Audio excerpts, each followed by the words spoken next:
जय हिंद साथियों, फार्मा का पाठशाला में आप सभी का स्वागत है। मैं हूं आपका एजुकेटर डब्लू कुमार। आज हम लोग पैसिव यूथेनेसिया पे बात करने वाले हैं कि आखिर पैसिव यूथेनेसिया होता क्या है और इसे किस तरीके से परफॉर्म किया जाता है। अभी एक न्यूज में आप हरीश राणा का नाम सुन रहे होंगे कि हरीश राणा को पैसिव यूथेनेसिया दिया जा रहा है, इसकी इच्छा मृत्यु दी जा रही है। तो इसे किस प्रकार से दी जा रही है, तो सारा कुछ जानेंगे आज के वीडियो में। तो आइए चलिए शुरू करते हैं। सबसे पहले समझते हैं कि एनेस्थेसिया और यूथेसिया में अंतर क्या है। तो जब हम टेम्पोररी रूप से, जब कोई व्यक्ति बीमार होता है, उसे सर्जरी करना होता है, तो टेम्पोररी रूप से उसे जो बेहोश करते हैं उसे एनेस्थेसिया कहा जाता है। यह कुछ समय के लिए होता है और जो हम दवा देते हैं उसका असर जैसे ही उतरता है वो व्यक्ति फिर से नॉर्मल व्यक्ति की तरह हो जाता है। यह पूरी तरह से कानूनी रूप से मान्य है और यह इंडिया में धड़ल्ले से परफॉर्म किया जाता है। यह एनेस्थेसिया है जो दो तरह का होता है, एक हो गया आपका लोकल एनेस्थेसिया और एक हो गया आपका जनरल एनेस्थेसिया। जैसे कि समझिए, ये आपका कंधे में दर्द है या यहाँ पे घाव हो गया है, तो इसकी अगर सर्जरी करना होगा तो सिर्फ इस इलाके में एनेस्थेसिया देंगे, जिससे कि आपका जो भी नर्व सेल का कंडक्शन हो रहा था ब्रेन में, उसका कंडक्शन ब्रेक डाउन हो जाता है और वहीं पे क्या होता है कि स्टिमुलाई रह जाता है, ब्रेन तक नहीं पहुंचता, इसलिए उसका जो भी दर्द है वो ब्रेन तक नहीं पहुंचता है। ठीक है, तो इस तरीके को एनेस्थेसिया को लोकल एनेस्थेसिया के नाम से जानते हैं। इसमें मोस्टली कीटामाइन आपका दिया जाता है। अब जनरल एनेस्थेसिया की बात की जाए तो इसमें पूरा बॉडी को अनकॉन्शियस कर दिया जाता है, मीन्स कि आदमी है जो बेहोशी की अवस्था में चला जाता है। इसमें जनरली नाक से हम एनेस्थेसिया देते हैं मोस्ट कॉमनली, या ब्लड स्ट्रीम में आपका एनेस्थेसिया इंजेक्शन के थ्रू डाल दिया जाता है।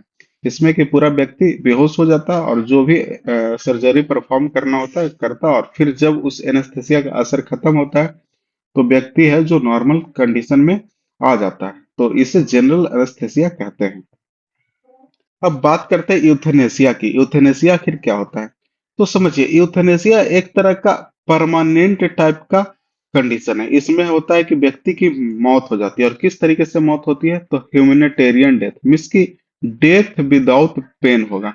डेथ विदाउट पेन होगा। ठीक है, यानी कि पेनलेस डेथ को ही क्या बोलते हैं, यूथेनेसिया बोला जाता है। इसमें क्या होता है कि जब कोई व्यक्ति बहुत लंबे समय से किसी दर्द में है या कोई ट्रॉमा में है और मृत्यु चाहता है, तो उस कंडीशन में यूथेनेसिया परफॉर्म किया जाता है। इसमें क्या होता है कि व्यक्ति की मृत्यु हो जाती है। ठीक है, यह हमेशा के लिए सो जाता है। यह कई देशों में बहुत कड़े नियम के साथ मानवीय है। अब एक टर्म आता है active euthanasia versus passive euthanasia, कि एक्टिव यूथेनेसिया क्या होता है और पैसिव यूथेनेसिया क्या होता है। हम एक्टिव यूथेनेसिया को समझने की कोशिश करते हैं। तो समझिए, जैसे कि एक यह है, एक हेल्दी पर्सन था, ठीक है ना। यह हेल्दी पर्सन था बट यह एक सीरियल किलर था, लोगों को हत्याएं करता था। तो उस देश के लोग सोचे कि इसको क्या करना चाहिए, मार देना चाहिए। चूंकि हेल्दी पर्सन था तो खुद से सांस ले रहा होगा, चल रहा होगा, खा पी रहा होगा, सारा कुछ अपना जीवन का प्रक्रिया कर रहा होगा। इसमें इसे किसी तरह से जीवित रहने के लिए लाइफ सपोर्ट सिस्टम की जरूरत नहीं होगी। बट चूंकि यह समाज के लिए खतरा था, तो इसे क्या डॉक्टर या अन्य व्यक्तियों के द्वारा जानबूझकर कुछ लीथल ड्रग्स दिया गया होगा या लीथल केमिकल्स दिया जाएगा, जिससे कि इसकी क्या हो जाए, मृत्यु हो जाए। और यह जो मृत्यु होगी वो तुरंत होगी, इसमें किसी तरह का दर्द नहीं होगा। तो इस तरह का जो एक्टिवली हम किसी को मार रहे हैं, मीन्स केमिकल्स या लिथल ड्रग्स देकर, जिसमें कि किसी तरह का पेन नहीं होता और तुरंत डेथ हो जाता है, उसे हम एक्टिव यूथेनेसिया के नाम से जानते हैं। इसमें लिथल इंजेक्शन दिया जाता है। लिथल मीन्स की बहुत ही जहरीला, जानलेवा इंजेक्शन दिया जाता है और इसमें व्यक्ति की सीधे तौर पर मृत्यु हो जाती है। यह जो है अधिकांश देशों में बात किया जाए या भारत में बात किया जाए तो अवैध है, इलीगल है। यह जो है एक्टिव यूथेनेसिया परफॉर्म नहीं किया जाता है, लेकिन कुछ कुछ कुछ जो है अरब कंट्री और वेस्टर्न कंट्री में एक्टिव यूथेनेसिया परफॉर्म किया जाता है। जो आतंकवादी टाइप के लोग या सीरियल किलर टाइप के लोग या रेपिस्ट टाइप के लोग होते हैं, उनको एग्जीक्यूट करने के लिए। जैसे कि मैं अभी एग्जांपल बताया, सीरियल किलर था तो समाज के लिए खतरा था, लेकिन ये अपने आप से सारा वर्क फंक्शन परफॉर्म कर रहा था। ठीक है ना, ये अपने से सांस ले रहा था, खा रहा था, पी रहा था, मतलब कि अगर कुछ नहीं करते तो नेचुरली इसकी डेथ नहीं होती। तो आर्टिफिशियली हम फोर्सफुली जो लीथल ड्रग्स डालकर इंजेक्ट करके इसकी डेथ करवा रहे हैं, आपका क्या कहलाएगा, एक्टिव यूथेनेसिया कहलाएगा। अब बात किया जाता है पैसिव यूथेनेसिया की। पैसिव यूथेनेसिया आखिर क्या होता है, तो इसमें क्या होता है कि अगर हम लाइफ सपोर्ट सिस्टम हटा दें, जैसे कि अगर कोई व्यक्ति वेंटिलेशन पे होगा या ट्यूब के द्वारा, फूड ट्यूब के द्वारा खाना खा रहा होगा या सांस ले रहा होगा, इस तरह की कंडीशन में अगर होगा, लेकिन अगर उसका हम लाइफ सपोर्ट सिस्टम हटा दें तो क्या हो जाएगा, उस व्यक्ति की डेथ हो जाएगी।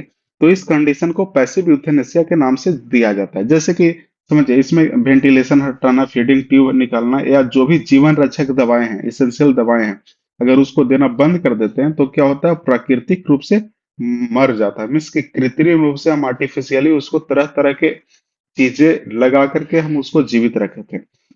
अगर बात किया जाए तो भारत में इसे सर्वोच्च न्यायालय ने, यानी कि सुप्रीम कोर्ट ने 2018 में पैसिव यूथेनेसिया को बहुत ही रिस्ट्रिक्शन के साथ इसको मान्यता दी थी। मीन्स कि अगर कोई उस तरह का है परमानेंट वेजिटेटिव स्टेट में, स्टेट बोलते हैं जो जिसमें व्यक्ति कोमा में चला जाता है और वो ऐसा उम्मीद किया जाता है कि वो कभी ठीक नहीं होगा, तो उस कंडीशन में सुप्रीम कोर्ट अलाउ किया था आपका पैसिव यूथेनेसिया देने का।